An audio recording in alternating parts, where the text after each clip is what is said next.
Bom, bom dia, boa tarde já, né? Aos guerreiros que vão ficar aqui com a gente na hora do almoço. Obrigada. Sou a Lilian. Na verdade, o que a gente vai fazer hoje é um workshop MVP, tá? Então, assim, construir um pouco essa dinâmica e a gente vai testar aqui hoje, vamos ver como que vai ser. E como o briefing que veio para mim foi um workshop, eu vou botar vocês para trabalharem, tudo bem? Beleza? Então, vamos lá. Então, o tema aqui é a gente falar um pouco de Design Thinking e como que as metodologias de Design Thinking se aplicam, se complementam à análise de dados, tá? Quem aqui já ouviu falar de Design Thinking, já fez algum trabalho utilizando essa metodologia? Conhece um pouco? Já ouviu falar? Legal. Bom, então vamos lá.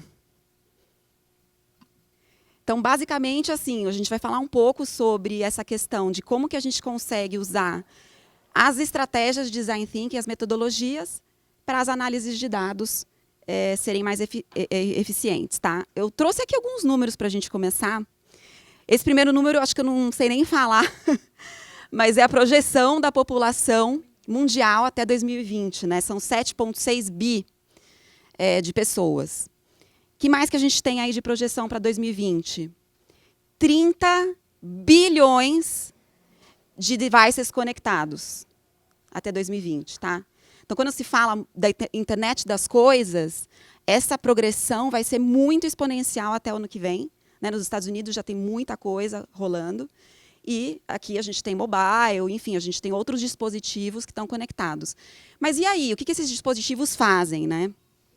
Esses dispositivos vão liberar, por pessoa, por segundo, 1,7 megabytes de dados. Então, imagina. Né? É um número que, aí sim eu não sei falar, tera, giga, master, bytes disponíveis para serem utilizados. Como é que se analisa isso tudo? Né? É muito, muito, muito dado. E aí existe aqui um modelo, né, que a Minolta está projetando, que tem a ver com o futuro do trabalho. Né? Muitos têm falado sobre a interação do homem, né, com os dados e a interação do homem com a inteligência artificial. Né? A inteligência artificial ainda é uma sementinha, ainda está lá um bebezinho. Né? Quem aqui conhece um pouco de machine learning e tudo, machine learning significa que tem que learn. Learn é aprender. Aprender demora um tempo. Né? Então, ainda está um pouco incipiente isso, mas, no futuro, né, nessa projeção aqui, a Minolta imagina que o trabalho vai ser como se fosse um córtex digital. Então, as redes neurais que serão formadas, né, a partir dos dispositivos conectados, internet das coisas, inteligência artificial, com os espaços físicos ou virtuais, não importa, né, porque no futuro do trabalho também isso não vai ter muita definição. E as pessoas vai formar essa rede neural de inteligência que vai passar a ser o nosso córtex, né? Que não está aqui mais, que está no digital. Então, que a inteligência ela vai estar muito além do que existe dentro da nossa cabeça. E a McKinsey traz um estudo também. Aqui a performance das empresas que utilizam dados, inteligência artificial, machine learning, nos seus processos de design de produtos e serviços. Tá? Então, assim, basicamente, o que está mostrando aqui é que aquelas que né, a curva de crescimento das empresas num índice da McKinsey que se chama Design Index Score. Então, a performance muito superior à média, por conta não só da qualidade dos dados que são possíveis obter a partir da inteligência artificial, mas também na adoção dos resultados. Que essa é a parte mais difícil. Né? É um pouco do que o Bruno estava falando antes. Né? Os dados estão ali, mas não se adotam os dados para a tomada de decisão estratégica. Então, aqui, utilizando design, thinking, inteligência artificial, você consegue ter um resultado muito, muito superior. Bom, estou explicando um pouquinho do conceito de design thinking. Né? Para quem já teve contato, ou para aqueles que já ouviram falar, mas não sabem exatamente o que é, existe um conceito que se chama duplo diamante, né? O double diamond do design thinking. E ele começa sempre no usuário. Né? Por isso que se fala em user-centric design, no design thinking. né? Quem vem de mercado de bem de consumo, talvez tenha um pouco mais de experiência com isso, de partido, insight do desejo do consumidor, mas para produtos de tecnologia, isso, né, e muito do que o Google Ventures desenvolveu com Design Thinking, foi o que teve o breakthrough. Por quê? Porque a maior parte das startups que não são bem-sucedidas no mercado tem um fail, porque não tem um produto que atenda a uma necessidade do usuário, que seja relevante para a dor dele, né? Então, no Design Thinking, a primeira etapa é a etapa de imersão, e que a gente chama também de um processo de empatia, né? E não é essa empatia que se fala, né, de vamos gerar empatia. Empatia no sentido de sensibilização mesmo. Então, você vai, você conversa, você conhece o seu usuário, você vive as dores dele. Tá? E isso pode ser de uma forma qualitativa ou através dos dados, né, que eu já vou falar um pouquinho de como que funciona isso. Então, a empatia para o entendimento, né? E aí, se fecha o primeiro diamante com uma etapa que é uma etapa de análise, né? Então, por que é um diamante? Ele faz um desenho de divergência, tá? Então, quando se faz um design sprint, né, em geral, as pessoas que não ficam durante o dia inteiro e chegam no meio de um design sprint falam: não tem como isso dar certo, né? Por quê? Que zona? Parece que realmente está um caos aquilo, porque você está no momento de divergir, tá? Então, você tem muita informação, você tem muito dado. E por que se fala, vou usar, então, a lousa, vou usar post-it, é porque é divertido, é porque é colorido? Não, porque a gente está formando o nosso cérebro coletivo dentro da sala. E ao longo do design sprint, seja ele de um dia, de 3 ou de 5, o cérebro coletivo está sendo construído.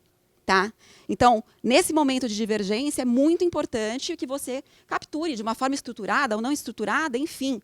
A construção dessa divergência é muito importante. E aí vem a etapa de análise e organização daquelas informações, né? E nessa primeira etapa, a gente define o problema, né? Que é muito importante, eu vou falar um pouquinho sobre ele. Depois, no Design Thinking, se entra no que a gente fala que são os sprints de ideação, tá? Que seguem a mesma estrutura.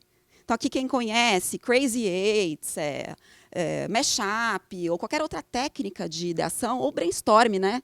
Chama de brainstorm, classicamente, não importa, também é divergência, onde muitas ideias significam possibilidade de você chegar numa boa ideia, né? E que parece também que tem ideias muito ruins, né? No Crazy Eight, você tem que colocar lá uma ideia muito ruim. E na hora que você está apresentando, você não fala que ela é muito ruim. E no final, aquela ideia muito ruim acaba virando uma coisa muito boa, né? Porque você tem uma libertação, na verdade, de todos aquelas crenças limitantes, de todas aquelas informações que você entra dentro da sala, que são viés para tomada de decisão, né? Bom, aí chegamos em algumas variáveis, algumas possibilidades, né, de como conduzir esse produto ou serviço. Dá para fazer design thinking de campanha criativa, dá para fazer design thinking do projeto da mudança da sua casa, né? Você chegou ali em algumas possibilidades e você tem que escolher, né? E aqui, às vezes, a fase mais difícil, né? Às vezes, com o cliente, a pessoa... mas todas as ideias são muito boas. É sério que eu só posso votar em 2, né? Então, assim, existem também ferramentas que ajudam a gente num critério de tomada de decisão que não seja o HIPPO, né? Que o Bruno também falou, que é o highest paid person, né? Na sala, mas que seja um critério que realmente traga um resultado para o negócio. Ok? Bom, e o que Design Thinking tem a ver com Data Thinking, então? Né? Aqui, quando a gente vai trabalhar com alguma busca, alguma análise de dados, qual que é o nosso ponto de partida? Estou com um problema aqui na minha empresa, as vendas estão caindo. Qual que é o nosso ponto de partida? A gente vai buscar informação, né? Então, assim, no Design Thinking é a empatia e a imersão, no Data Thinking é a coleta de dados, tá? Mas uma coisa muito importante que acontece, que tem a ver também com a questão do Design Thinking, eu estabeleço uma hipótese, né? Assim como quando a gente ia lá, que a gente fazia os nossos na aula de ciências, né? Que a gente ia fazer aquele relatório de pesquisa, ou para quem já fez algum tipo de tese, monografia e tal, você estabelece uma hipótese, né? E aí, na segunda etapa, então, o que a gente vai fazer, depois que a gente tem os dados? Analisar e organizar. E aqui entra uma coisa que, assim, hoje, também com as tecnologias, evoluiu demais, que é o tal do Data Visualization, né? Que até acho que teve uma sessão aí que foi de DataVis, né? Que é fundamental. Por quê? Se você tem os dados em Excel, você vai conseguir extrair um insight. Se você tem um DataVis que vai mostrar por tamanhos de bolas a importância de um tema e a distância das bolas, a aproximação com aquele tema, você vai extrair outro insight, né? Então, DataVis também passa a ser uma ferramenta extremamente importante nesse processo de analytics, tá? Bom, e aí, assim como no Design Thinking, estabeleci a hipótese, entendi meu problema, fechei esse problema, a gente passa a fazer os modelos analíticos, né? Quem aqui que estava comentando no workshop anterior? Demora para você construir esse tipo de modelo, né? Porque você vai testar, você vai errar, você vai iterar, você vai voltar. Assim como no Design Thinking, né? Que você tem, às vezes, um MVP, que você vai testar, você fala, caramba, não é bem esse o caminho, né? Por que as startups falam de pivotar? Por que elas mudam tanto de direção? Porque elas estão testando, elas estão aprendendo para depois escalar muito rápido. E no Data Analytics a mesma coisa, tá? Até o seu modelo dar certo, isso toma um tempo. Bom, aí, o que se usa também em Data Analytics, né, me corrijam se eu estiver errada, é o goodness of fit da solução, da modelagem ou do algoritmo que foi criado, né? Em que tem a ver com o nível de confiança. Aí, prototipagem e teste, até você conseguir chegar numa entrega de uma solução final. Faz sentido? Dá para estabelecer um paralelo, né, com essa metodologia, pensando em como que a gente vai mergulhar nos dados, usando o mesmo processo de pensamento que é para você fazer ou criar um produto ou um serviço ou um design de alguma coisa. Bom, e aí, alguns conceitos também, né, que a gente também aprendeu lá na escola, que é, numa primeira etapa, então, né, lembrando, no Design Thinking, o primeiro diamante é a etapa do problema, e muitas vezes o que acaba acontecendo? O cliente vira e fala, eu tenho um dia e meio para criar o meu roadmap de inovações do ano que vem. Tudo bem. Ah, então a gente pode ficar uma manhã na etapa do problema e um dia ideando, fazendo a solução? Eu falo ao contrário. A gente vai passar um dia definindo o problema, enquadrando o problema, reenquadrando o problema, transformando esse problema no que seria uma possibilidade, que é o tal do how might we, né? Que é um otimismo, que é um positivismo perante aquele problema, de como que se cria uma oportunidade, a partir daquela dor e daquele problema. E meio-dia numa etapa de ideação, né? Porque aí as ideias vêm, as soluções vêm. Quando você tem um problema muito bem definido e uma dor muito, muito clara, né? Quando você pega aqueles unicórnios e fala, nossa, o cara foi um gênio, né? Será? Né? Ele tinha clareza de uma dor, que é uma dor que todo mundo tem. E algum dia sentiu, né, na pele, está chovendo, não tem táxi, eu estou aqui meia hora, tipo, pedindo para parar, então todos cheios, e aí? Né? É uma dor.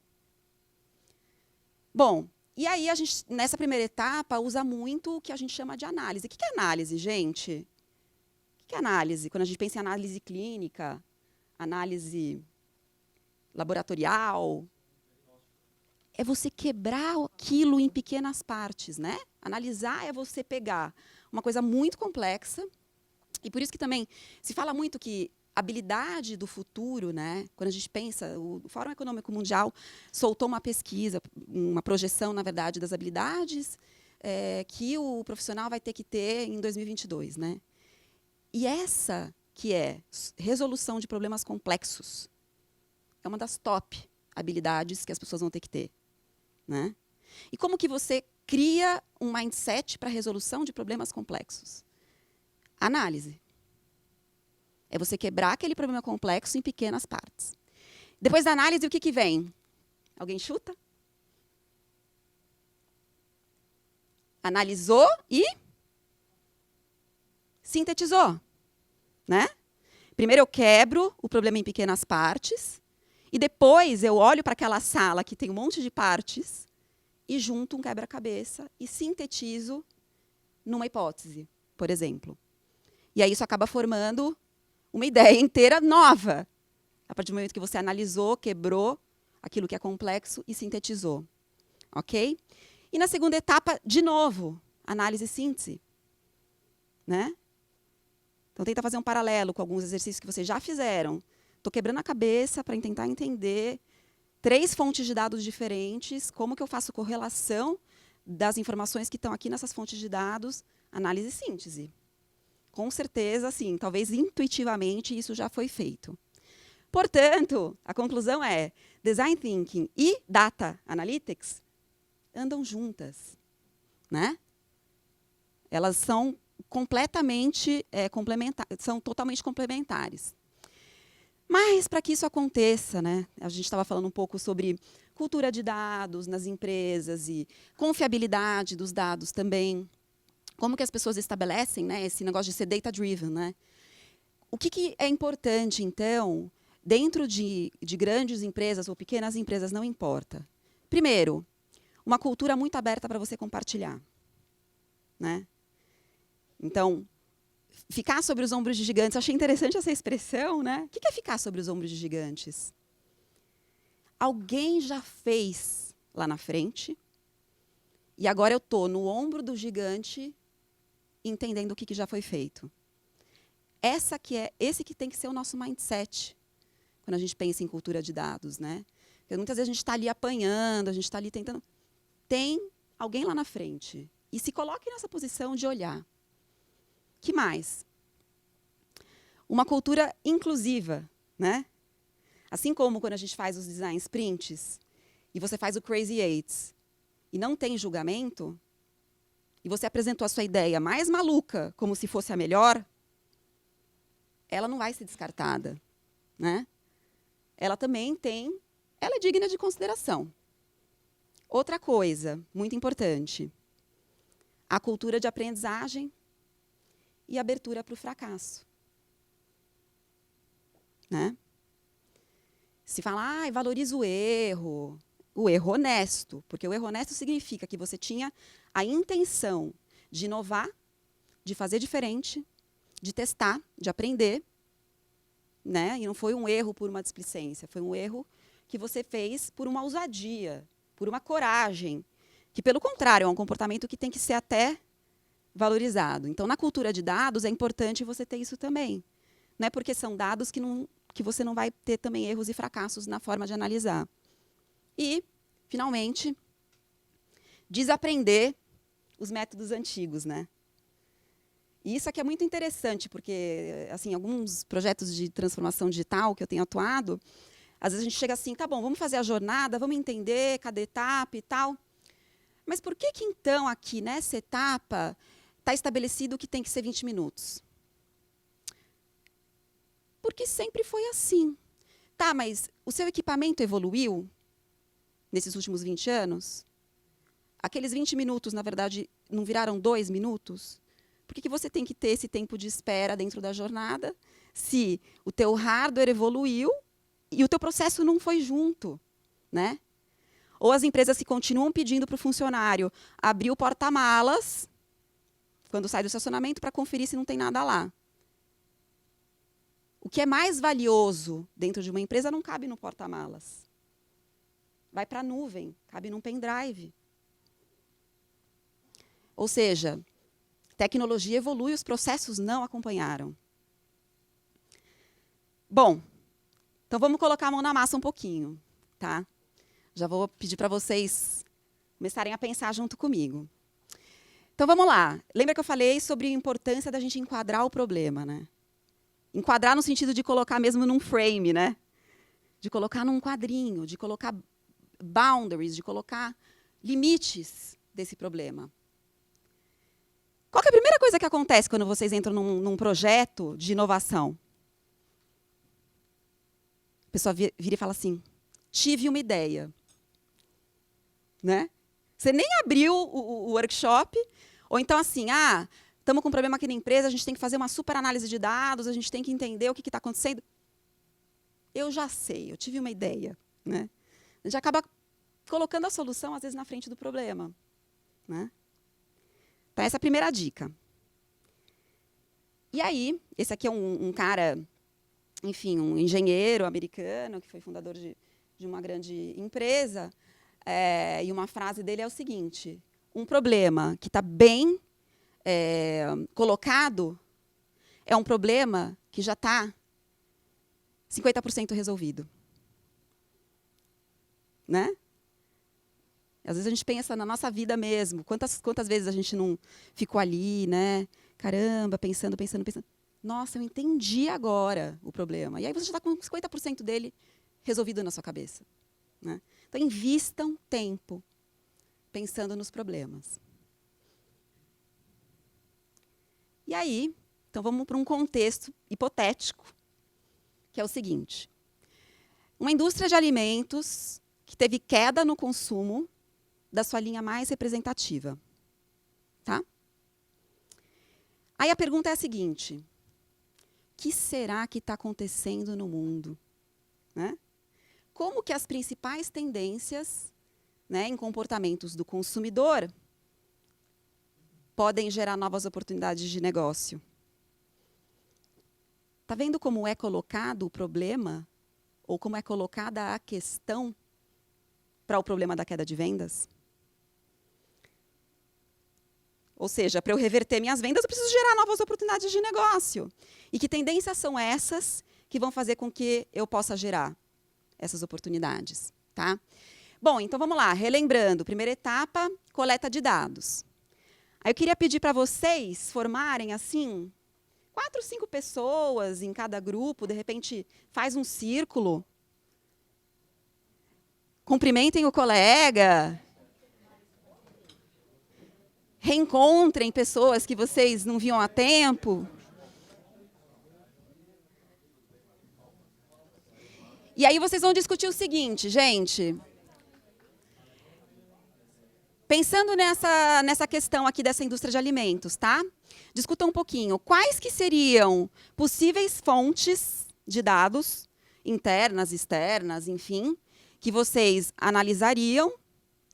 E quais são algumas possíveis perguntas que vocês fariam? Pergunta no sentido das hipóteses que vocês estão gerando, né? Que vocês querem fazer para o sistema coletar dados, integrar, cruzar e te dar alguma resposta. Beleza? Então, 2, 3 minutinhos para discussão. Algumas perguntas, então, né? Sempre que a gente vai se deparar com Data Analytics. Primeiro, o framework de métricas, né? Como estou? Né? Tem muita empresa hoje implementando uma cultura de dashboards. Né? Então, você tem que ter um framework, você tem que ter um indicador.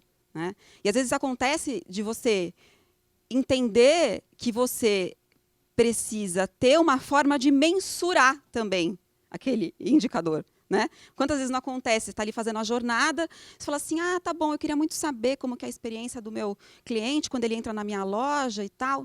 Tá, mas como é que você mensura isso? Né? Primeiro você cria a ferramenta de mensuração, depois você cria o indicador, né? E o indicador também, como o Bruno falou, com quem que você se compara, né? Como que você coloca as metas, quais são as alavancas para você chegar nesses resultados. Então, a primeira pergunta é, como estou? A segunda pergunta é um pouco do que vocês estavam falando, analisar o cliente. Né? Como são os meus clientes? Quem são os meus clientes? Né? E quem são não é só dado demográfico.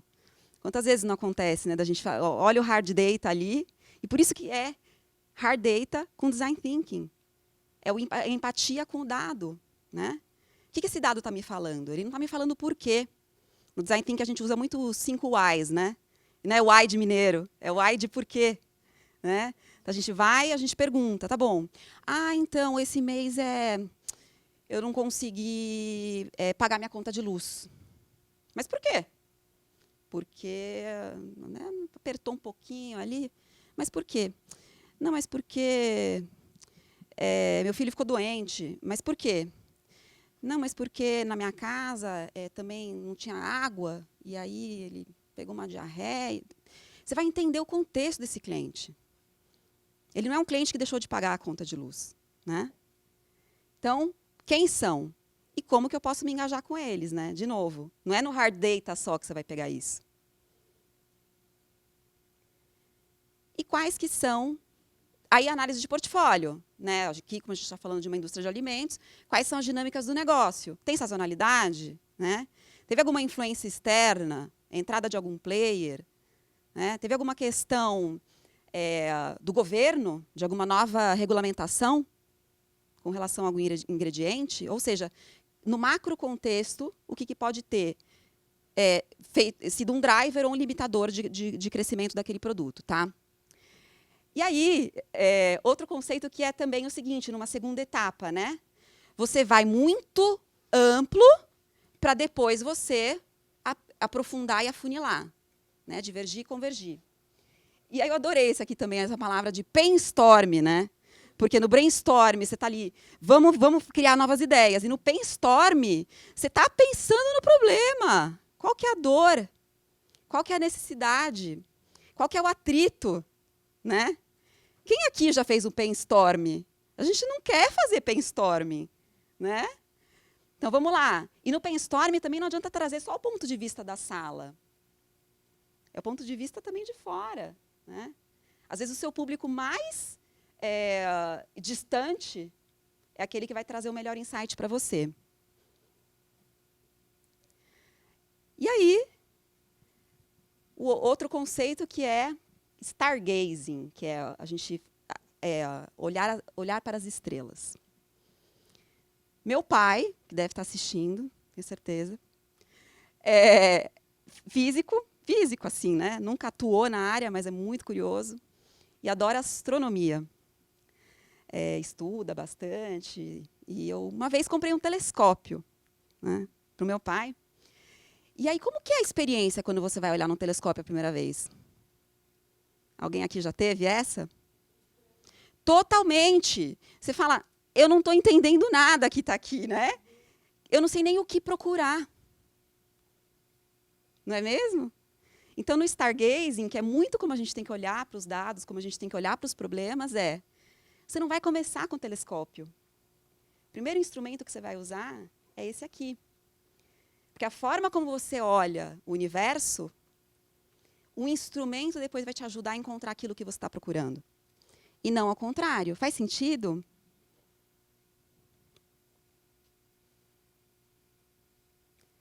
E aí eu trago um outro conceito, que é o future thinking, né? Então a gente falou de data thinking, design thinking, divergir, convergir, e o future thinking, que tem muito foco em divergir. Não é futurologia, não é previsão, não é bola de cristal, não é nada disso, né? É você imaginar mundos futuros a partir de tendências, sinais, drivers, forecasts, personas, comportamentos, você imaginar um futuro. Quem aqui conhece a Amy Webb? Já ouviu falar? Amy Webb, ela é uma futurista quantitativa. Olha que interessante, né? Quando a gente pensa em futurismo, a gente fala, não, a pessoa só fala de tendência. Ela é uma futurista quantitativa, fundadora do Future Today. Para quem tiver curiosidade, tem muito conteúdo bacana, né, desse instituto. E ela é professora de previsão estratégica, tá, na Universidade de Nova York. E ela foi, enfim, a vários prêmios e tal, e ela é considerada uma pessoa muito influente na forma como as empresas vão moldar e gerenciar e liderar os negócios no futuro, tá? E aí eu trouxe para vocês, vamos ver se vai funcionar, senão eu vou dar um ESC aqui, vou para o YouTube. Um vídeo onde ela fala um pouquinho sobre como pensar como um futurista. Bom, em resumo, né, não é prever o futuro. É você transformar o futuro. É você criar esse futuro, né? E agora a gente vai fazer um exercício falando de tendências, então. Quais que são as tendências que estão ali no nosso horizonte? Então, aqui eu trouxe E aí, assim, não sei se quando vocês discutiram ali fontes de dados, comportamento, etc., vocês chegaram a pensar em olhar para dados de tendências, tá? E as tendências nem sempre são tendências do seu mercado, né? Se a gente for pensar, outro dia eu estava fazendo um exercício, depois vocês vão fazer o exercício, vocês vão entender qual que foi o meu raciocínio. Micromobilidade urbana, né, Fê? Eu gosto de dar esse exemplo. Micromobilidade urbana. Tem mais pessoas andando de bicicleta, de patinete, menos carro na rua. Tá bom, o que está acontecendo? Está impactando quem? Indústria de carro, impactando... Sei lá, agora querem cobrar IPVA de patinete, arrecadação, legislação. Que mais que tá... Capacete. Que mais que está impactando? Comércio de rua. Que mais que está impactando? Alguém foi lá e falou, esses caras vão quebrar a perna, o braço, eles vão precisar de um seguro-saúde. O cara que vende seguro está vendo a radiologia bombando, porque tem muita gente se acidentando. Ou seja, como que a gente consegue olhar para as tendências, que às vezes não são diretamente relacionadas ao nosso mercado, imaginar que o Porto Seguro tem a ver com micromobilidade urbana? Tem, mas como que ela vai ser impactada, né? Então, eu trouxe aqui 3 tendências. Não, então, porque saiu até em reportagem, né, que iria ocorrer esse problema aí, porque as pessoas não é uma obrigação de usar um capacete para você andar de um patinete, né, com os patinetes que tem aí, né, que são elétricos, né? Uhum. E aí eu acho que é uma coisa que entra um pouco na SWOT, né? Ameaça e oportunidade, né? Então, assim, não é uma obrigatoriedade, pode dar problema. Não estava previsto, eu acho que nos termos, né? Que a questão indenizatória, né? De sofrer um acidente. Mas aí é uma oportunidade, eu acho que tem até um livro que fala oportunidades escondidas, né? Exato. Oportunidades camufladas, eu acho que é. São pontos cegos, hidden opportunities, né? É isso aí, obrigada. É exatamente isso, gente. Aí eu trouxe aqui 3 tendências de alimentação, algumas mais óbvias, outras menos. Escolhi o tema de alimentação de propósito, porque está na hora do almoço e está todo mundo com fome. Então, eu tenho certeza que vai ser um exercício legal.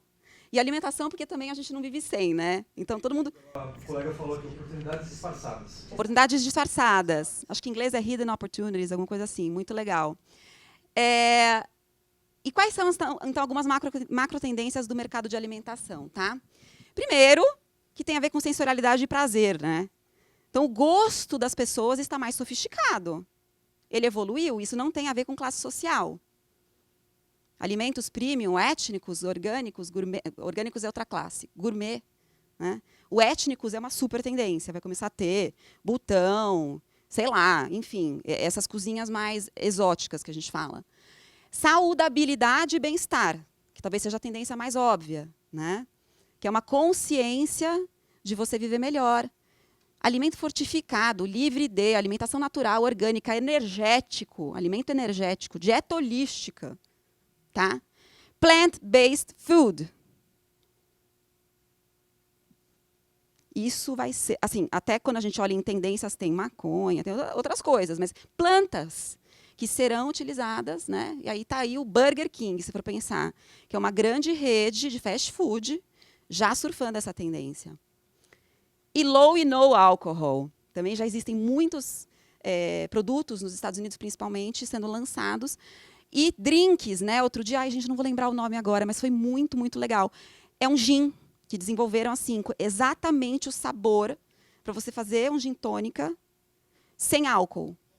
Para você ter o momento de socialização sem você ter o after, né? Então, tem gente que está surfando essa onda. E a tendência de conveniência e praticidade, tá? Prato pronto. Toda a questão de delivery, o impacto que tem no mercado de alimentação, né? Seja restaurante, seja ingredientes que você vai usar na sua casa, clube de assinaturas que você pode ter, tá? Então, qual que é o exercício que a gente vai fazer? Aí agora a Fê vai me ajudar. Por quê? Porque normalmente no Design Thinking você vai lá, tendências. Então, agora vamos pensar em cima das tendências. A Fernanda trouxe dados, tá? Então, Fernanda, parceira da Stiling, não sei se alguém conhece, Stiling é uma ferramenta de inteligência artificial, né, para mensuração, enfim, análise de redes sociais.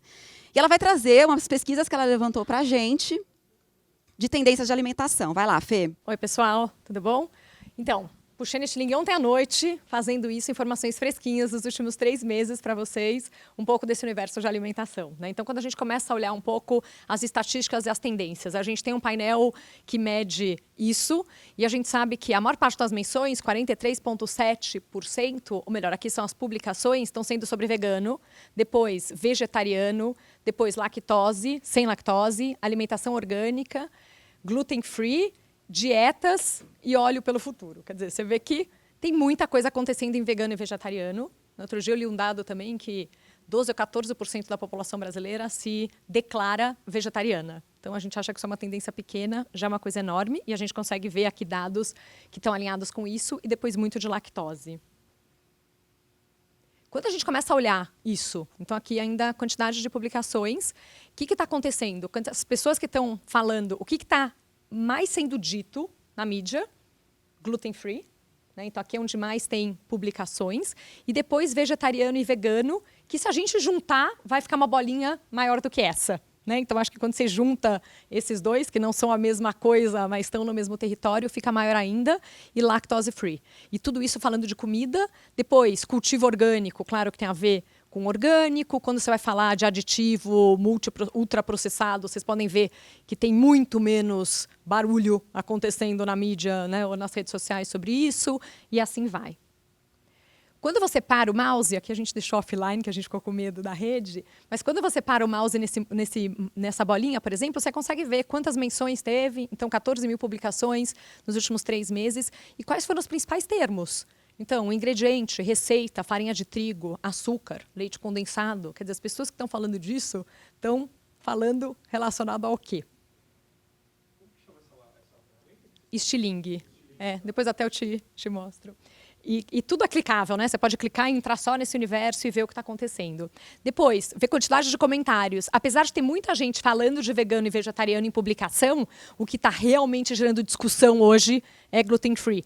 Então, talvez tenha alguma campanha no ar, alguma coisa acontecendo, mas você consegue ver que é onde estão a maior parte das conversas. Aí a gente consegue pesquisar também os principais termos relacionados a isso. Então, quando você pega esse universo e começa a ver os termos, a gente vê vegetarianos, intolerância, vegetarianismo, vegano, vegetariana, vegetariano, veganos, veganismo, glúten, risos. Essas são as principais menções que estavam dentro desse universo. Aqui as palavras não estão agrupadas. Vegetariano e vegetariana está separado, porque é justamente para entender os termos. E daí, o que tem a ver? Então, vegetariano tem o Felipe Neto. Então, com certeza, teve alguma coisa aqui do Felipe Neto relacionado a isso. Rede de coxinha e alguma coisa. Quando você fala em risos, tem o Felipe Neto, de novo, é lactose, intolerante. E você consegue começar a entender o que está acontecendo e o que está sendo dito. Se a gente quisesse, a gente poderia clicar em cada uma dessas bolinhas, entender isso e chegar no nível do comentário. A gente fala que é o qualitativo, é o quantitativo que você consegue chegar no qualitativo, né?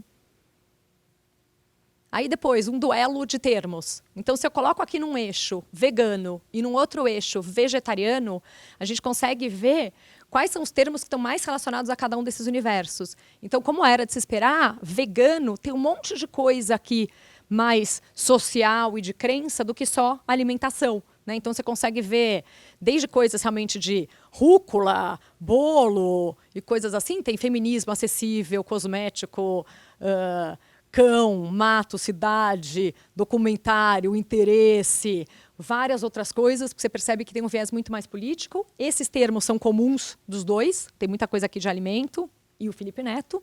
E aqui em vegetariano, você vê que já tem muito... É comida, né? Então, sushi, lasanha, sanduíche top, aí tem outras coisas, né? Anemia, nomes, proposta, banheiro, mas você consegue entender um pouco desses universos. E aqui, para terminar, falando um pouco também de outros termos relacionados, eu fiz uma busca aqui, né, de vegano, para ver o que vem.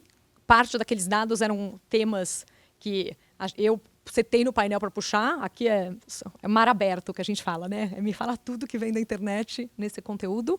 E você vê que vegano tem a ver com vegetariano, com carne, com pessoa, com saúde, com vegan, com alimentação.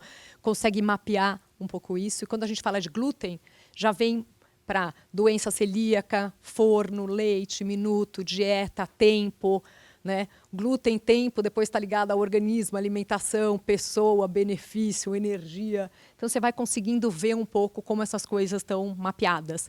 E aqui eu puxei qualidade de vida, para entender um pouco o que vem, né? E qualidade de vida está super ligado à alimentação saudável. E daí, tem até uma menção à terça-feira, né? Tem alimentação, tempo, criança, saúde, Brasil, câncer de mama, outubro rosa, hábitos alimentares e como que você vai puxando. Legal, Fê, super obrigada. Bom, foi só para, na verdade, a gente exercitar um pouquinho. Por que eu falei de futurismo? A gente vai fazer um exercício em cima de tendências, tá? Consequências de grandes tendências e quais são os impactos. Então, pedir para vocês, então, se dividirem. Qual que vai ser o exercício, tá? Então, primeiro, a macro tendência e quais são os impactos ou consequências imediatas daquela macro tendência. E por que é um future yield? A gente vai se aprofundar em qual que é o impacto do impacto. Ou seja, a consequência de primeira, segunda, terceira ordem. Enfim, não vou deixar o exercício muito longo também, porque a gente está com limitação de tempo, mas vamos dizer que vocês façam uma tendência com alguns impactos e impactos de segunda ordem dessa tendência. Tá? 2, 3 minutinhos aí para vocês discutirem e ir fazendo esse mapa. Beleza? Valeu o exercício, gente, foi bem rapidinho, mas a ideia era justamente essa, a gente entender as oportunidades ocultas, né? Aquelas coisas que estão disfarçadas, porque normalmente os players vão para a primeira consequência daquela tendência. E aí todo mundo fica igual, comoditizado. E aqueles que se diferenciam, porque são aqueles que conseguem enxergar as oportunidades que são consequência da consequência, são aqueles que têm a oportunidade de se diferenciar e gerar um resultado diferente. Um resultado melhor, tá? E serem copiados depois, e aí entra um outro ciclo de crescimento, e assim, a disrupção, que é eterna, né? O desconforto. Bom, alguns erros aí, a gente falando de data analytics, né? Então, dica, fazer as perguntas erradas costuma ser uma das causas mais comuns quando a gente fala de projetos de data science, né? É você perguntar a coisa errada para o sistema.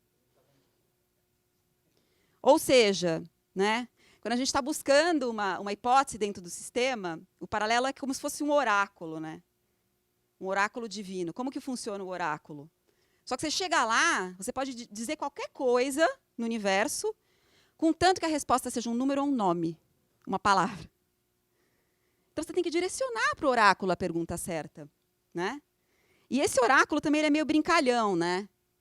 Ele é meio travesso, tal. A resposta dele vem meio vaga, meio confusa, não é? O que a gente tem que fazer? A gente tem que prender esse oráculo com uma pergunta muito fechada, muito hermética, né?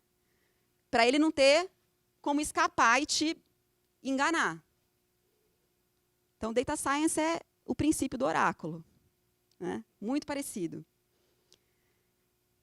O que é criar um bom problem statement, né? O problem statement é um ponto de partida para a ideação. Lembra que eu falei? Investe no problema, né? Primeiro, ser centrado no ser humano.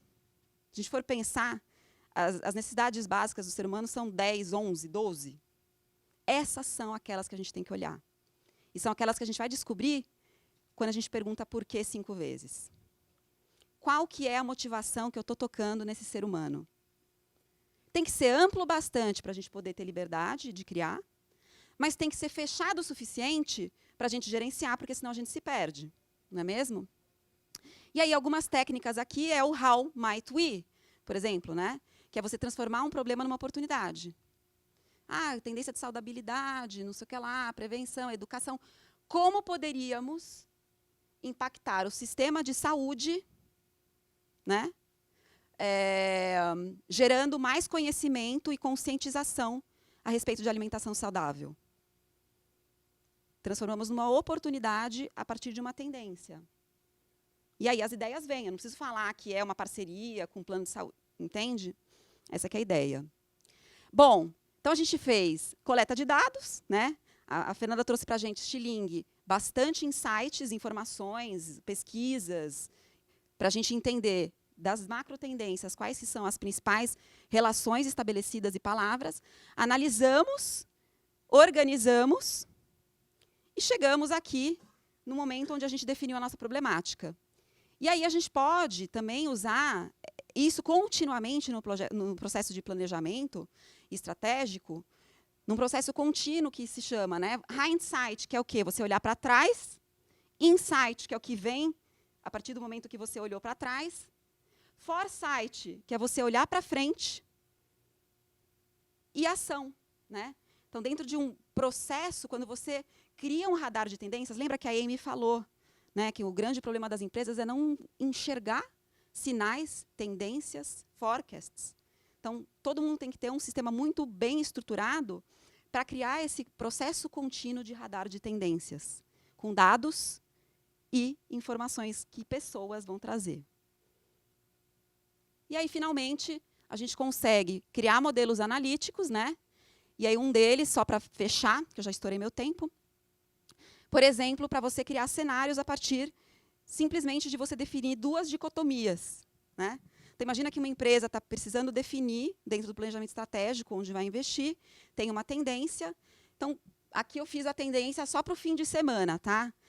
Então, as minhas variáveis são umidade e temperatura, né?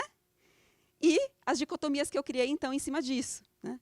Se chover e tiver frio, Netflix. Se chover e tiver calor, vou para o shopping, né? Se tiver calor e sem chover, vou para a praia. Se tiver calor, desculpa, um pouco frio, mas sem chover, eu vou para o parque. Então, imagina que você consegue criar cenários futuros e você atuar em cima disso aqui, né? A partir do momento que você tem uma forma estruturada de você olhar sistematicamente as tendências.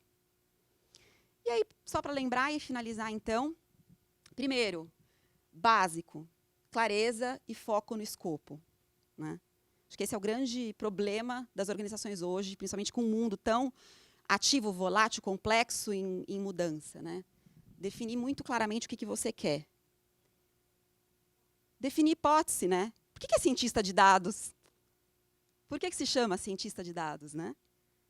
Pensa como um cientista. O cientista determina o quê? Hipóteses a partir de dados. E, finalmente, trial and error, né? Cientista de dados. Cientista aprende, vai, erra, faz de novo, volta. E assim como no design thinking, data thinking é um modelo muito iterativo, né? Muito, muito contínuo. Gente, muito obrigada. Prazer estar aqui com vocês. Obrigada pela energia e participação. Valeu. Obrigada.